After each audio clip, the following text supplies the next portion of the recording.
जय हिंद बच्चों, नमस्कार। स्वागत है आपका एक बार फिर से अमर स्टडी मित्र के यूट्यूब चैनल पर। तो जैसा कि आप लोग जान रहे हैं कि हम लोग जीएस सुधा बुक को पढ़ रहे थे और जियोग्राफी पढ़ रहे थे हम लोग, ठीक है। तो उसी को आगे बढ़ाएंगे हम लोग। आज का हमारा जो टॉपिक है, भारत में प्रमुख बहुउद्देशीय परियोजनाएं। ये हमारा आज का टॉपिक है। क्या है कि भारत में प्रमुख बहुउद्देशीय परियोजनाएं, ये हमारा आज का टॉपिक है। और बच्चों, एक खुशखबरी है आप लोगों के लिए कि जो लोग यूपी पुलिस या यूपीएसआई की तैयारी कर रहे होंगे, तो ट्विटर कैंपेन चल रहा, तो बहुत जल्द ही अपडेट निकल के आएगी कि क्या, कैसे, कब तक भर्ती आ जाएगी। तो इसके लिए काफ़ी हद से प्रयास किया जा रहा है। आप लोग भी ज़्यादा से ज़्यादा ट्विटर कैंपेन कीजिए, ट्वीट कीजिए और इसको जो है सफल बनाइए, ठीक है। तो आइए स्टार्ट करते हैं हमारा क्लास, ठीक है। तो क्लास भी कीजिए, अपनी पढ़ाई भी करते रहिए और साथ साथ में आंदोलन में भी भाग लेते रहिए। कोई भी आंदोलन रहे आप लोग भाग लीजिए, ठीक है बच्चों। समझ में आया? स्टार्ट करते हैं। तो हमारा जो आज का टॉपिक था, क्या था? भारत में बहुउद्देशीय परियोजनाएं। तो इसमें कुछ ज़्यादा है नहीं, चार्ट बना है, चार्ट के माध्यम से हम लोग समझेंगे और इसमें ज़्यादा कुछ है नहीं, ठीक है। जैसे परियोजना है, एक साइड नदी है और लाभान्वित राज्य है। कहने का मतलब है उस परियोजना से परियोजना है, नदी है और उससे लाभान्वित राज्य है कि उस परियोजना के माध्यम से कौन कौन से राज्य जो है लाभान्वित हो रहे हैं, ठीक है। तो आइए देखते हैं, स्टार्ट करते हैं हम लोग इसको। थोड़ा सा कलर चेंज करो पेन का, तो ब्लैक ले लेते हैं आज ना। तो जैसे दामोदर घाटी परियोजना है। दामोदर घाटी परियोजना ये दामोदर नदी पर है। और कौन कौन से राज्य लाभान्वित हो रहे हैं? तो पश्चिम बंगाल, झारखंड, इससे दो राज्य पश्चिम बंगाल और झारखंड लाभान्वित हो रहे हैं। फिर हम लोग भाखड़ा नांगल परियोजना सतलज नदी पर है, ये बना हुआ है। हरियाणा, पंजाब, हिमाचल प्रदेश और राजस्थान जो है इससे लाभान्वित हो रहे हैं, ठीक है। हीराकुंड बांध परियोजना महानदी पर है। एक चीज़ ध्यान दीजिएगा, इसको आप लोग याद रखिएगा। जैसे हीराकुंड बांध कहाँ बना है, तो ये महानदी पर बना है। इसको इस तरीके से नदी का नाम और परियोजना का नाम आप लोग याद रखेंगे। राज्य कौन कौन सी लाभान्वित हो रहे हैं इसको नहीं भी याद रखेंगे तब भी कोई दिक्कत नहीं है, ठीक है। नागार्जुन सागर परियोजना कृष्णा नदी पर, ये 2021 के पीईटी के एग्जाम में पूछा गया था, जब पहली बार पीईटी का एग्जाम हुआ था, ठीक। उसमें डायरेक्ट डिक्टो क्वेश्चन नहीं आया था कि नागार्जुन सागर बांध या नागार्जुन सागर परियोजना किस नदी से संबंधित है, ठीक है। तो इसको याद रखेंगे, कृष्णा नदी पर, ठीक है। कहाँ कहाँ? तो आंध्र प्रदेश और तेलंगाना से संबंधित है। पोंचपाद परियोजना ये गोदावरी नदी पर है, तेलंगाना राज्य में, ठीक है। आगे बढ़ते हैं, आगे हम लोग देखते हैं इडुक्की परियोजना ये पेरियार नदी पर, केरल में, ठीक है। सरदार सरोवर परियोजना या इंदिरा सागर बांध, ये दोनों जो है नर्मदा नदी पर है। कौन कौन से राज्य लाभान्वित है? मध्य प्रदेश, महाराष्ट्र, राजस्थान और गुजरात, ठीक है दोस्तों। आगे है बाढ़ सागर परियोजना सोन नदी पर, बिहार, उत्तर प्रदेश और मध्य प्रदेश, ये भी इंपॉर्टेंट है। बाढ़ सागर परियोजना किस नदी पर? सोन नदी पर, ठीक है। तिलैया परियोजना बराकर नदी, झारखंड, ठीक है। नाथपा झाकरी परियोजना सतलज नदी, हिमाचल प्रदेश। और उरी परियोजना झेलम नदी, जम्मू कश्मीर। उरी परियोजना भी इंपॉर्टेंट है, इसको भी याद रखिएगा। जो इंपॉर्टेंट है, इंपॉर्टेंट को आप लोग याद रखिएगा, ठीक है। आगे बढ़ते हैं, आगे हम लोग चलते हैं। अगला कौन सा है?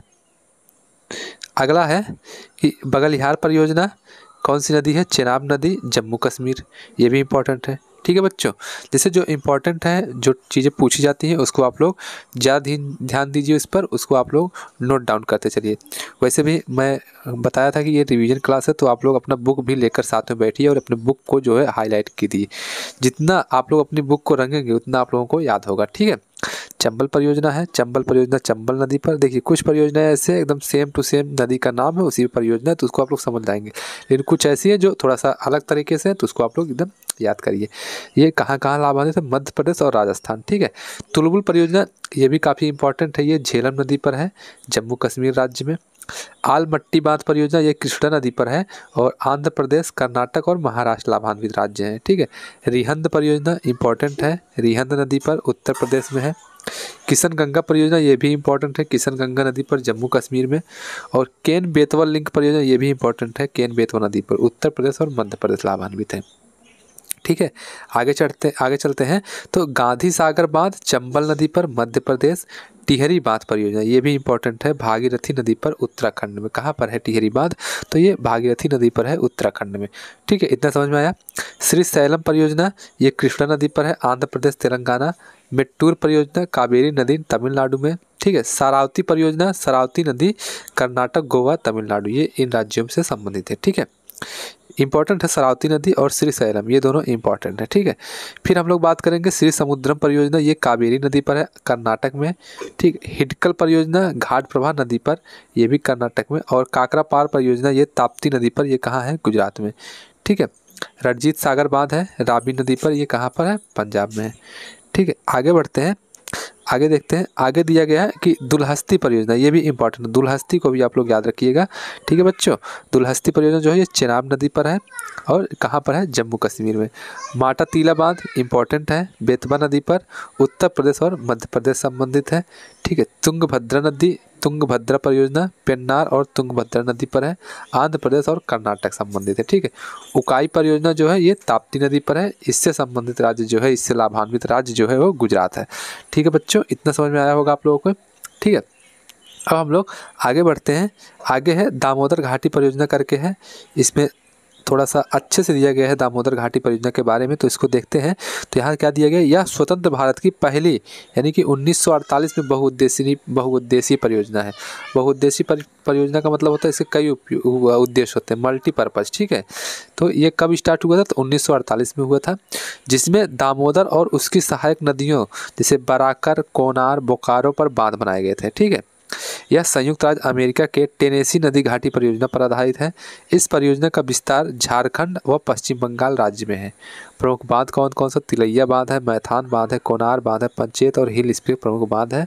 और प्रमुख तापगृह जैसे बोकारो तापगृह जो इसी पर है, दामोदर घाटी परियोजना के अंतर्गत आता है। दुर्गापुर तापगृह और चंद्रपुरा तापगृह जो है, ये तीनों जो तापगृह हैं तो इसी से संबंधित है दामोदर नदी घाटी परियोजना से। ठीक है, अब हम लोग थोड़ा सा अंतर्राज्यीय नदी जल विवाद के बारे में समझते हैं। कौन कौन से नदियों के बीच जो है अंतर्राज्यीय विवाद होता है, अलग अलग राज्यों से संबंधित विवाद देखने को मिलते हैं, तो उसको भी हम लोग थोड़ा सा देखते हैं। संवैधानिक प्रावधान है कि संविधान के अनुच्छेद 262 के खंड के 262 के दो खंड 262 1 और 262 2 में, यानी कि 262 के सब क्लॉज 1 में तथा 262 के सब क्लॉज 2 में दिया गया कि जिनमें अंतर्राज्यीय नदी जल विवादों के समाधान से संबंधित उपबंध किए गए हैं। इन दोनों में जो अंतर्राज्यीय नदियों के जल विवाद से संबंधित जो भी मुद्दे हैं उनका संबंधित जो है समाधान दिया गया है। किसमें? तो 262 के खंड 1 में और खंड 2 में। ठीक है, संसद द्वारा इस संबंध में वर्ष 1956 में 2 अधिनियम पारित किए गए थे, नदी बोर्ड अधिनियम 1956 और अंतर्राज्यीय नदी जल विवाद अधिनियम 1956। ठीक है, ये 2 अधिनियम पारित किए गए थे। आगे बढ़ते हैं। आगे है कि कावेरी नदी जल विवाद यह विवाद केंद्र शासित प्रदेश पुदुचेरी, कर्नाटक, तमिलनाडु तथा केरल राज्यों के मध्य जल बंटवारे को लेकर है। किस नदी का? तो कावेरी नदी जल विवाद कहाँ कहाँ है? तो पुदुचेरी, कर्नाटक, तमिलनाडु, केरल राज्यों के मध्य में। फिर कृष्णा नदी जल विवाद ये कर्नाटक में कृष्णा नदी पर अलमट्टी बांध की ऊंचाई बढ़ाने को लेकर तेलंगाना, आंध्र प्रदेश और कर्नाटक तथा महाराष्ट्र के बीच में है। किसके किसके? तेलंगाना, आंध्र प्रदेश, कर्नाटक और महाराष्ट्र के बीच में। फिर आता है पेरियार नदी जल विवाद, ये कहाँ कहाँ पर है? तो ये पेरियार नदी पर निर्मित जो मुल्ला पेरियार बांध है जो पेरियार नदी पर है उसकी ऊंचाई को लेकर है, तो ये तमिलनाडु तथा केरल के मध्य है। ठीक है, पेरियार नदी कहाँ बहती है? तो केरल में बहती है पेरियार नदी। फिर सतलज यमुना लिंक नहर विवाद है, इस पंजाब तथा हरियाणा के मध्य है। इस नहर के जल को लेकर यह विवाद माना जाता है। ठीक है दोस्तों, आगे बढ़ते हैं। आगे अब अगला टॉपिक है, जो अगला टॉपिक हम लोग आज ही इसको कवर करेंगे जलप्रपात के बारे में। आज ही हम लोग जलप्रपात को भी स्टडी करेंगे। ठीक है, इसको भी हम आज ही ख़त्म करेंगे। तो वाटरफॉल्स या जलप्रपात इसको देखते हैं। तो विभिन्न राज्यों में जलप्रपात हैं और जलप्रपात से क्वेश्चन देखने को भी मिलते हैं कभी कभार एग्जाम में, तो इसको भी हम लोग अच्छे से देखते हैं। तो मेघालय राज्य में देखते हैं। सबसे पहले मेघालय में कौन कौन से जलप्रपात हैं? तो एक नाम निकल के आता है नोहक लिकाई झरना। ठीक है, ये है। तो यह झरना मेघालय राज्य में चेरापूंजी के पास स्थित है। यह बारिश के पानी की वजह से बनता है। इसकी ऊंचाई 340 मीटर है। कितना है? 340 मीटर इसकी ऊंचाई है। नेक्स्ट है नोहसंगथियांग जलप्रपात, नोहसंगथियांग जलप्रपात, इसे स्वेन सिस्टर फॉल्स या क्या कहते हैं, सेवन सिस्टर जो है, सेवन सिस्टर जानते हैं किसको कहते हैं, जो पूर्व के जो पूर्ववर्ती भारत के जो 6 राज्य हैं, 7 राज्य हैं, उसी को सेवन सिस्टर कहते हैं, सेवन सिस्टर, ठीक है। तो इसको जो है सेवन सिस्टर फॉल्स कहते हैं, माओसई फॉल्स के नाम से भी जाना जाता है। इसकी लंबाई, इसकी ऊंचाई जो है 315 मीटर है, ठीक है। लॉन्ग सियांग, बिशप, नौसंबी, थियांग तथा हाथी जलप्रपात भी मेघालय में स्थित है, याद रखिएगा इसको भी। अब हम लोग मध्य प्रदेश राज्य के अंतर्गत आने वाले जल प्रपातों के बारे में देखेंगे। तो मध्य प्रदेश में एक है धुआंधार जलप्रपात, ये इंपॉर्टेंट है, कई बार एग्जाम पूछा गया है धुआंधार जलप्रपात। तो यह जलप्रपात मध्य प्रदेश के जबलपुर में नर्मदा नदी पर स्थित है। किस नदी पर? तो नर्मदा नदी पर है, नदी का नाम याद रखिएगा, ठीक है।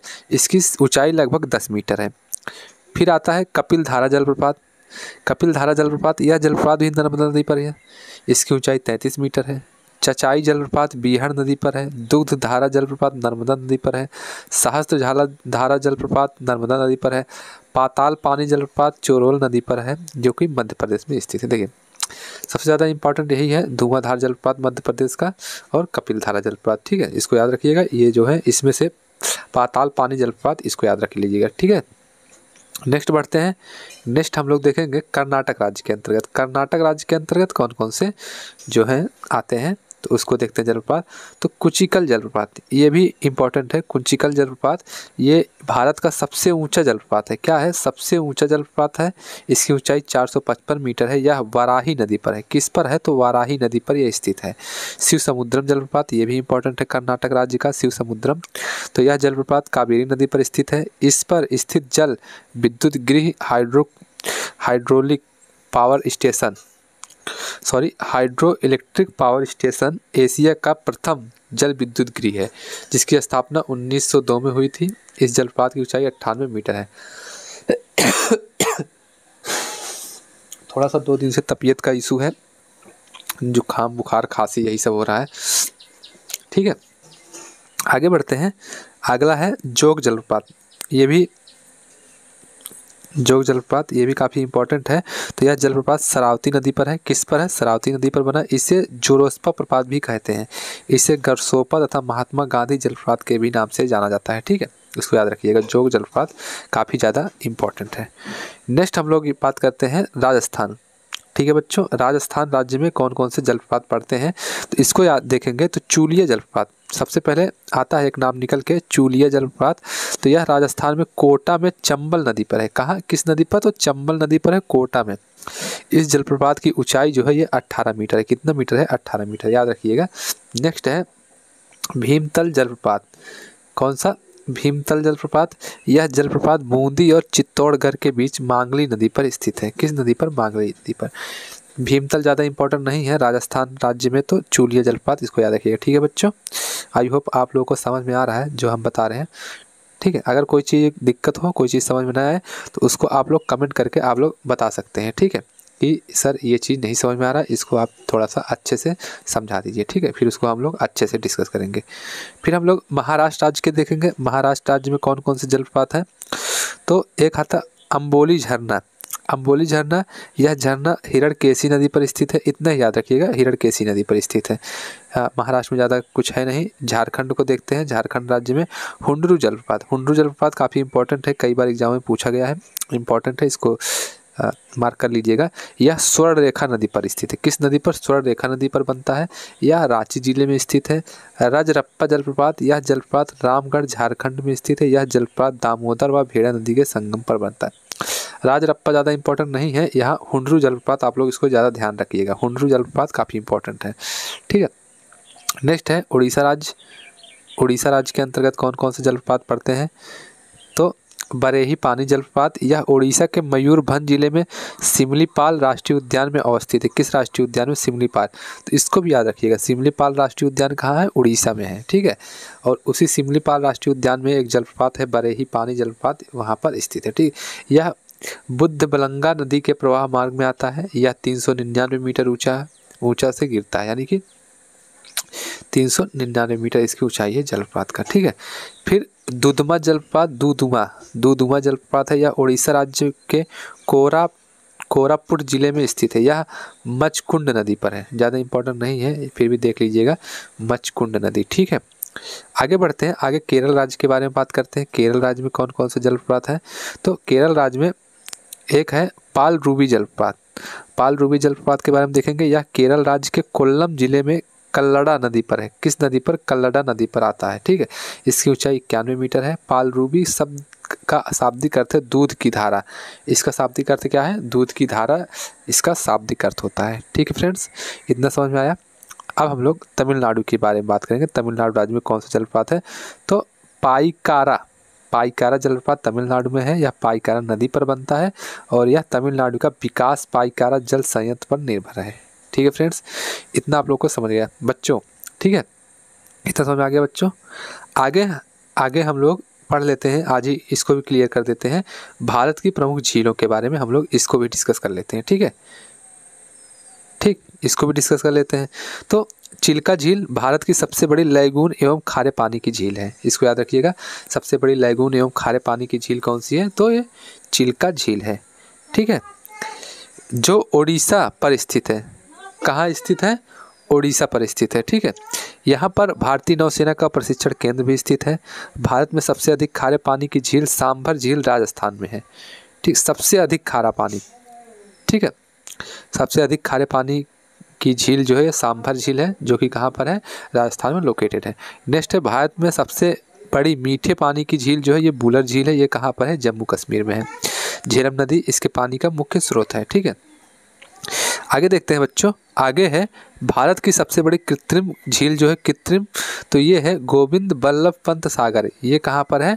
ये हमारे उत्तर प्रदेश में है। गोविंद बल्लभ पंत सागर जो है ये रिहंद नदी पर बनाया गया। किस नदी पर? तो रिहंद नदी पर बनाया गया बांध है। यह उत्तर प्रदेश के सोनभद्र जिले में स्थित है। कहाँ है? सोनभद्र जिले में। ठीक है, नेक्स्ट है मानव निर्मित झीलों के नाम पेरियार झील, गोविंद सागर झील, नागार्जुन सागर, स्टेनले जलाशय, राणा प्रताप व जवाहर सागर, गोविंद वल्लभ पंत सागर। ये सब जो है ये मानव निर्मित झीलें हैं, यानी कि जिसको मानव के द्वारा बनाया गया ये झील है। ठीक है, झील दो प्रकार से होते हैं, एक मतलब प्राकृतिक झील होता है, एक मानव निर्मित झील। झीलों के प्रकार देखिए यहाँ पर समझाया गया है। झीलों के प्रकार के अंतर्गत कुछ अलग से, जैसे एक होता है विवर्तनिक झील, फिर ज्वालामुखी क्रिया से निर्मित झील, जैसे ज्वालामुखी फूटा उसके बाद उसके ऊपर झील बन गया। उसके बाद है लैगून या अनूप झील। ठीक है, फिर है हिमानी द्वारा निर्मित झील, फिर उसके बाद नंबर 5 पे है वायु द्वारा निर्मित झील। इस तरीके से झील जो है 5 प्रकार से निर्मित होती है। अब हम लोग एक एक करके जो इम्पोर्टेंट झील है उसके बारे में हम लोग स्टडी करेंगे। ठीक, जैसे लोकटक झील है। ठीक है बच्चों, लोकटक झील है जिसको मोइरांग या मणिपुर में, ये मणिपुर में स्थित है लोकटक झील, काफ़ी इंपॉर्टेंट है लोकटक। तो ये रहा लोकटक लेक। ठीक, चित्र आप लोग के पास बुक होगा तो उसमें देख सकते हैं किस तरीके से दिखाया गया है। ठीक है, लोकटक झील के बारे में देखते हैं। तो यह उत्तर पूर्वी भारत की सबसे बड़ी मीठे पानी की झील है। इस पर तैरते हुए द्वीप पाए जाते हैं। तैरते हुए द्वीप कहाँ पाए जाते हैं? तो लोकटक पे पाए जाते हैं। ठीक है, जिन्हें स्थानीय भाषा में फुमड़ी कहते हैं। क्या कहते हैं? फुमड़ी कहते हैं। ये काफ़ी इंपॉर्टेंट है, एक बार एग्जाम में शायद पूछा गया था फुमड़ी क्या होता है। तो फुमड़ी जो लोकटक झील पर तैरते हुए द्वीप हैं उन्हीं को फुमड़ी कहते हैं। ठीक है, मैतेई भाषा में इसके नाम का अनुवाद मोटे तौर पर एक धारा का अंत के रूप में किया जाता है। 15 अक्टूबर को लोकटक दिवस भी मनाया जाता है। ठीक है, कब मनाया जाता है? तो 15 अक्टूबर को लोकटक दिवस भी मनाया जाता है। इसमें विश्व का एकमात्र तैरता हुआ उद्यान भी है। केबुल लामजाओ नेशनल पार्क जो है विश्व का एकमात्र तैरता हुआ उद्यान, वो कहाँ पर है? तो ये लोकटक झील में है। ठीक है, यहाँ पर यह संगाई हिरण का एकमात्र प्राकृतिक आवास है। अपनी उत्पादकता एवं जैव विविधता के कारण मणिपुर की जीवन रेखा भी कहलाती है ये।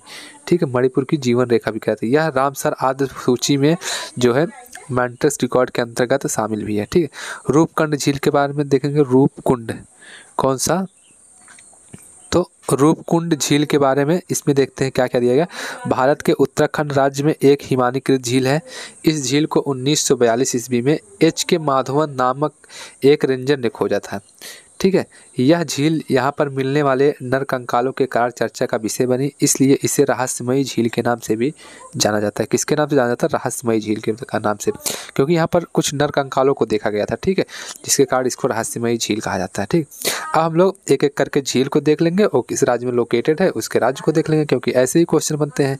डायरेक्ट डिक्टो क्वेश्चन बनते हैं कि डल झील कहाँ स्थित है, तो आप लोग बताएंगे जम्मू कश्मीर में। बुलर झील कहाँ स्थित है, जम्मू कश्मीर में। इस तरीके से आप लोग बताएंगे, ठीक है बच्चों। तो इस तरीके से आप लोग चाहें तो इसको लिस्ट बना भी सकते हैं, लिस्ट बनाकर अपनी दीवार पर चिपका लीजिए, जब ध्यान उस पर नज़र जाएगी तो धीरे धीरे याद हो जाएगा, ठीक है। आइए देखते हैं। जैसे डल झील है, डल झील कहाँ लोकेटेड है, जम्मू कश्मीर में। बुलर झील सबसे मीठे पानी की झील, सबसे बड़ी मीठे पानी की झील, तो ये भी जम्मू कश्मीर में लोकेटेड है। मानसबल झील जम्मू कश्मीर में। शेषनाग झील जम्मू कश्मीर। बेरीनाग जम्मू कश्मीर में। अनंतनाग जम्मू कश्मीर में। नागिन झील जम्मू कश्मीर में। अंचार झील जम्मू कश्मीर में। देखिए जितने नाग नागिन है सब जम्मू कश्मीर में, ठीक है। इसको ध्यान रखें, जितने भी नाग नागिन ये सब हैं सब जम्मू कश्मीर में, ठीक है। इतना याद हो गया, लिख लीजिएगा, चिपका लीजिएगा, देखिएगा डेली डेली। उमियम झील है, उमियम झील मेघालय में। सात ताल झील उत्तराखंड। नैनीताल उत्तराखंड। भीमताल उत्तराखंड में। राकसताल उत्तराखंड में है। द्रोण सागर झील उत्तराखंड में। देवताल उत्तराखंड में है। और नौकुचिया ताल ये भी उत्तराखंड में है। खुरपा ताल ये भी उत्तराखंड में है, ठीक है। खुरपा ताल ये भी उत्तराखंड में। देखिए अब क्या, जितने ताल वाले झील हैं जिस पे ताल है, जैसे नैनीताल, भीमताल, राकसताल, देवताल, तो ये जो ताल वाले हैं ये कहाँ पर है, उत्तराखंड वाले। नाग नागिन कहाँ थे, जम्मू कश्मीर में। और ताल वाले झील कहाँ पर है, तो उत्तराखंड में, ठीक है। इस तरीके से इसको भी आप लोग याद रखिएगा। देखिए ज़्यादा कुछ नहीं पूछ सकता, डायरेक्ट ऐसे देगा कि देवताल कहाँ है, देवताल झील कहाँ लोकेटेड है, कहाँ स्थित है। आप लोग डायरेक्ट ऐसे ताल वाले उत्तराखंड, नाग नागिन जम्मू कश्मीर, ठीक है। फिर है पैंगोंग त्योसो झील, ये लद्दाख में है। लोकटक झील मणिपुर में, अभी को हमने पढ़ा लोकटक झील के बारे में। फिर सांभर झील राजस्थान, सबसे बड़ी खारे पानी की झील। पंचपदरा झील राजस्थान। राजसमंद झील राजस्थान। पिछौछा झील राजस्थान। जैसामंद झील राजस्थान। फतेह सागर झील राजस्थान। डीडवाना झील राजस्थान। ये सब है राजस्थान के। कौन कौन से, सांभर झील, पंचपदरा झील, राजसमंद झील, पिछौला झील, जैसमंद झील, फतेह सागर झील, डीडवाना झील, ठीक है फ्रेंड्स। आगे देखते हैं बच्चों, आगे जो है चेंबर मबक्कम झील है, ये तमिलनाडु में है। पुलिकट झील ये भी तमिलनाडु में, 4 हिस्सों में है, आंध्र प्रदेश और 96 जो है आंध्र प्रदेश में। 4 हिस्सा तमिलनाडु में है और 96% जो है ये आंध्र प्रदेश में है इसका, ठीक है। कोलेरू झील है, ये आंध्र प्रदेश में है। हुसैन सागर झील आंध्र प्रदेश। कुलेरू झील ये तो हो गया आंध्र प्रदेश। चिल्का झील ओडिशा, खारे पानी की सबसे बड़ी झील। अंसुपा झील ओडिशा में। लोनार झील ये महाराष्ट्र में, ठीक है। आगे देखते हैं बच्चों, आगे है बेम्बनाड झील केरल में। अष्टमुडी झील केरल में। पेरियार झील केरल में। और लोचमू झील ये सिक्किम में है। अनाईमुडी, बेम्बनाड और पेरियार ये तीनों केरल में है। लोह लहासू झील जो है ये सिक्किम में है। कांकरिया झील गुजरात में है। सुरसागर झील गुजरात में ही है। हमीरसर झील गुजरात में है, ठीक है बच्चों। आगे है, आगे उलसूर झील कर्नाटक में है। सूरजकुंड झील हरियाणा में है। सूरजकुंड झील के पास मेला भी लगता है, ठीक है। सूरजकुंड मेला जो हरियाणा में ही लगता है, पुष्कर मेला, सॉरी पुष्कर मेला जो लगता है सूरजकुंड झील के ही पास लगता है हरियाणा में, ठीक है। रेणुका झील है, ये हिमाचल प्रदेश के पास है। मच्छियाल झील है, ये भी हिमाचल प्रदेश में है। सूरजताल हिमाचल प्रदेश। और गोविंद सागर झील जो है ये हिमाचल प्रदेश। दो देख लीजिए, इसको ध्यान रखिए, जो सूरज ताल है ये उत्तराखंड में नहीं है, नहीं तो ताल समझ के आप उत्तराखंड में लगा देंगे, तो ये जो है सूरज ताल जो है ये हिमाचल प्रदेश। इसको अलग से आप लोग याद रखिएगा, ये अपवाद के टाइप का है, ठीक है। अब नेक्स्ट हमारा टॉपिक है प्रमुख शहरों के भौगोलिक नाम। जैसे कुछ शहर नहीं होते हैं उसका अलग से कुछ नाम होता है, जैसे बनारस है, काशी, इस तरीके से कई शहर होते हैं उनका अलग अलग नाम होता है, मंदिरों का शहर, ठीक। इसको आप लोग याद रख लिए क्योंकि कई बार यूपी पुलिस में यहाँ से क्वेश्चन पूछा गया है, ठीक है। उज्जैन, जैसे उज्जैन जो मध्य प्रदेश में, इसका क्या भौगोलिक नाम है, ये मंदिरों का शहर है उज्जैन, ठीक है। त्रिवेंद्रम या तिरुवनंतपुरम जो केरल में है, इसका क्या है, भारत का सदाबहार शहर है। अरुणाचल प्रदेश का नाम उगते हुए सूर्य की भूमि है, क्योंकि अरुणाचल प्रदेश सबसे ज़्यादा, भारत के सबसे पूर्वी बिंदु अरुणाचल प्रदेश में ही है। क्या नाम था उसका, हम लोगों ने पढ़ा था, बताइए आप लोग कमेंट में बताएंगे। भारत के सबसे पूर्वी बिंदु का नाम जो है, आप लोग इसको कमेंट बॉक्स में लिख के बताएंगे, ठीक है। थूथुकुडी या तूतीकोरिन, ये जो तमिलनाडु का है, तो ये इसको क्या कहते हैं, इसको पर्ल सिटी कहते हैं। केरल को मसालों का बगीचा कहते हैं। क्यों कहते हैं, क्योंकि केरल में सबसे ज़्यादा मसाले जो है उगाए जाते हैं, ठीक है। कोच्चि या कोचीन को क्या कहते हैं, अरब की रानी, अरब सागर की रानी कहते हैं। विशाखापट्टनम को भाग्य का शहर कहते हैं। भीमावरम को भारत का दूसरा बारदोली हुआ। धर्मावरम को, जो भी आंध्र प्रदेश में, इसको आंध्र प्रदेश का सिल्क सिटी कहते हैं। पिडुगुराला जो आंध्र प्रदेश में, इसको लाइम सिटी कहते हैं। श्रीनगर जम्मू कश्मीर का, इसको झीलों का शहर कहते हैं। ये एक बार क्वेश्चन आया था कि झीलों का शहर किसे कहा जाता है। ठीक है, तो श्रीनगर को झीलों का शहर कहा जाता है। ठीक है बच्चों, आगे है मुजफ्फरपुर देहरादून, इसको क्या कहा जाता है, इसको लीची शहर कहा जाता है, दोनों को, मुजफ्फरपुर को भी और देहरादून को भी। ठीक है, आनंद ये गुजरात का शहर है, इसको कहा जाता है मिल्क सिटी के नाम से जाना जाता है आनंद को। फिर आगे देखते हैं, आगे है, ठीक है बच्चों, आगे समझ में आ रहा है ना? अगर समझ में आ रहा होगा तो वीडियो को लाइक कर दीजिए। ठीक है, अहमदाबाद है, अहमदाबाद में जैसे भारत का बोस्टन कहा जाता है, या भारत का मैनचेस्टर भी अहमदाबाद को कहा जाता है। ठीक है बच्चों, उसके बाद गुरुग्राम हरियाणा, इसको मैंने मिलेनियम सिटी कहा जाता है। पानीपत हरियाणा, इसको बुनकरों का शहर कहा जाता है। भुवनेश्वर जो उड़ीसा का शहर है, इसको टेम्पल सिटी ऑफ इंडिया कहा जाता है। कटक ये भी उड़ीसा का ही है, इसको सिल्वर सिटी कहा जाता है। हैदराबाद सिकंदराबाद, इसको जुड़वा शहर ट्विन सिटी कहा जाता है। और गुवाहाटी जो असम में है, इसको gateway of north east India कहा जाता है, नॉर्थ ईस्ट इंडिया का दरवाज़ा कहा जाता है। ठीक है, नई दिल्ली को क्या कहा जाता है, रैलियों का शहर नई दिल्ली को कहा जाता है। पटियाला जो पंजाब में है, इसको क्या जाता है, इसको शाही शहर कहा जाता है। अमृतसर ये भी पंजाब में है, तो इसको क्या, इसको गोल्डन सिटी कहा जाता है। स्वर्ण नगरी, स्वर्ण मंदिर का शहर भी कहा जाता है इसको। ठीक है, कपूरथला पंजाब का ही है, तो इसको बगीचों का शहर कहा जाता है। मुंडी कहाँ है, मध्य प्रदेश में, तो इसको पावर हब सिटी कहा जाता है। भोपाल को झीलों का शहर कहा जाता है। इंदौर को मिनी मुंबई कहा जाता है। इंदौर भारत का सबसे स्वच्छ राज्य भी है इंदौर। ठीक है, मध्य प्रदेश को सोया प्रदेश कहा जाता है। मसूरी को पर्वतों की रानी कहा जाता है। कुर्ग को भारत का स्कॉटलैंड, ये भी क्वेश्चन पूछा गया था कि भारत का स्कॉटलैंड किसे कहता है, कुर्ग को भारत का स्कॉटलैंड कहा जाता है। ठीक है बच्चों, थोड़ा सा दिक्कत हो रहा है, इसीलिए मैं तेज़ बोल भी नहीं पा रहा हूँ। ठीक है, एकदम गला पूरा एकदम गला बैठ चुका है। धनबाद है, धनबाद झारखंड में, इसको कोयला नगरी कहा जाता है। जमशेदपुर झारखंड, इसको भारत का पिट्सबर्ग या इस्पात नगरी कहते हैं, जमशेदपुर को। ठीक है, शिलांग है मेघालय का शहर, इसको पूर्व का स्कॉटलैंड कहते हैं। ठीक है, आगे देखते हैं, डिब्रूगढ़ असम है, ये टी सिटी के नाम से जाना जाता है। कोलकाता पश्चिम बंगाल का शहर है, तो इसको महलों का शहर या डायमंड हार्बर भी कहा जाता है। ठीक है, आसनसोल पश्चिम बंगाल का ही शहर है। ब्लैक डायमंड की भूमि इसको कहते हैं। ब्लैक डायमंड क्यों कहते हैं, ब्लैक डायमंड किसको कहा जाता है, ब्लैक डायमंड कोयले को कहा जाता है, कोयले को ब्लैक डायमंड कहा जाता है, तो जहाँ कोयला अधिक होता है उसको ब्लैक डायमंड की भूमि। जोधपुर है, राजस्थान का शहर है। जोधपुर को कहा जाता है ब्लू सिटी या सन सिटी कहा जाता है। जो जयपुर है, जयपुर को भारत का पेरिस और या गुलाबी शहर है, यानी कि पिंक सिटी कहा जाता है। जैसलमेर को गोल्डन सिटी कहा जाता है। ठीक है, देखिए ब्लू सिटी जोधपुर है, जयपुर पिंक सिटी है और जैसलमेर गोल्डन सिटी है। ठीक है, आगे बढ़ते हैं, कश्मीर को भारत का स्विट्जरलैंड कहा जाता है। बेंगलुरु को space city, garden city, Bharat की सिलिकॉन वैली, एक बार ये क्वेश्चन पूछा गया था कि भारत की सिलिकॉन वैली किसे कहते हैं, तो बेंगलुरु को। नागपुर को कहा जाता है ऑरेंज सिटी। मुंबई को 7 टापुओं का नगर, भारत का हॉलीवुड और सूती वस्त्रों की राजधानी, जो ये मुंबई को कहा जाता है। ठीक है, पुणे दक्कन की रानी, क्वीन ऑफ डेक्कन। कोल्हापुर को पहलवानों का शहर कहा जाता है। कानपुर जो उत्तर प्रदेश का दुनिया का चमड़ा शहर और भारतीय चमड़ा अनुसंधान जो भी, ये भी कानपुर में ही है, तो दुनिया का चमड़ा शहर और उत्तर भारत का मैनचेस्टर भी कहा जाता है। आगरा को क्या कहा, ताज का शहर या पेठा नगरी कहा जाता है। इलाहाबाद जिसका नाम प्रयागराज हो चुका है, इसको ईश्वर का वास या प्रधानमंत्रियों का शहर या संगम सिटी भी कहा जाता है। आगे देखते हैं, आगे हमारा वाराणसी, प्यारा सा वाराणसी, जहाँ से मैं ये क्लास लेता हूँ। तो फिलहाल अभी तो मैं गाँव हूँ, लेकिन वाराणसी से ही मैं पढ़ाता हूँ आप लोगों को। ठीक है, वाराणसी है तो ये मंदिरों एवं घाटों का नगर है। लखनऊ नवाबों का शहर है। ठीक, कन्नौज ये खुशबुओं का शहर है या इत्र नगरी है। बरेली उत्तर प्रदेश ये सुरमा नगरी है। ठीक है, ये यहाँ से क्वेश्चन यूपी पुलिस में कई बार पूछा गया है। ठीक है, इसलिए इसको मैं बता रहा हूँ इतने अच्छे से। ठीक है बच्चों, आइए आगे देखते हैं। अगला है अलीगढ़ उत्तर प्रदेश, जिसको ताला नगरी कहा जाता है। अलीगढ़ का ताला बहुत मशहूर है। ठीक है, मैसूर का कर्नाटक का रत्न।